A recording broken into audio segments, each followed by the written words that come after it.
ভূমি খেকো, স্বর্ণকারপট্টি সঞ্জয়, অজয় আর সেলিম, এরা হলো ভূমি খেকো। এরা আমাদের পাশে বিল্ডিং করতে আইছে, তারা হিন্দুর কাছে জোর করে জায়গা কিনে আমাদের বিল্ডিং এর নিচে খুঁড়ে ফেলাই দিয়ে আমাদের থেকে জমি দখল করতে চাই, আমাদের বিল্ডিংটা ফেলাই দিয়ে। আমরা এখন ভীষণ ক্ষতিগ্রস্ত হয়ে গেছি ভাই, আমরা এর বিচার চাই। আমরা এখন থানায় জানাইছি, আমরা এখন লিখিত কমপ্লেইন করবো এবং আইনে যা যা আছে সেই ব্যবস্থাগুলো আমরা নিব। আমাদের পাশে ওরা বিল্ডিং করতেছে, তো আমরা রাত 12টায় এসে বলে গেছিলাম যে হচ্ছে আপনারা সাবধানে কাজ করেন, কিন্তু ওরা আমাদেরকে না জানায় রাতের অন্ধকারে বলছে কাজ পরে করবে। এটা রাতের অন্ধকারে এই কাজটা করছে।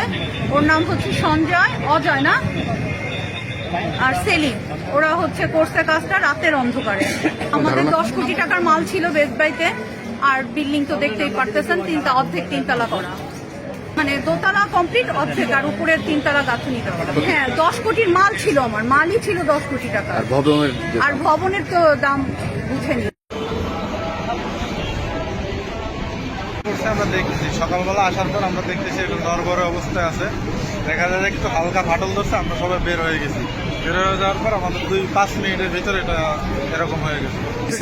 অন্যায় হয়েছে, কাজটা অন্যায় হয়েছে এবং আমার মনে হয় যে এটা পৌরসভার নিয়ম কানুন মেনে করা হয়।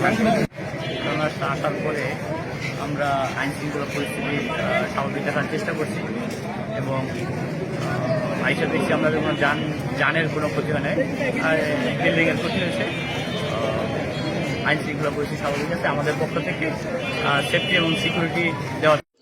বিদেশে ক্যারিয়ার গড়ার স্বপ্ন এখন আর দূরের নয়। অস্ট্রেলিয়া, ডেনমার্ক এবং নিউজিল্যান্ডের জব ভিসায় কাজের সুযোগ আপনার অপেক্ষায়। 2025 সালে ডেনমার্ক সরকারের নতুন নীতিমালা জব ভিসা প্রক্রিয়াকে করেছে আরও সহজ এবং দ্রুত। এখানে কর্মসূচিতে রয়েছে হোটেল, রেস্টুরেন্ট, এগ্রিকালচার এবং প্যাকেজিং ফ্যাক্টরি। বেতন প্রতি মাসে 3 থেকে 3.5 লক্ষ টাকা, ওভারটাইম বেতনের 1.5 গুণ। সময় লাগবে 3 থেকে 4 মাস, সাথে থাকছে চুক্তি নবায়নের নিশ্চয়তা। তাহলে আর দেরি কেন? আজই যোগাযোগ করুন আমাদের অভিজ্ঞ টিমের সাথে। আপনার বিদেশে ক্যারিয়ার গড়ার যাত্রা শুরু হোক এখান থেকে।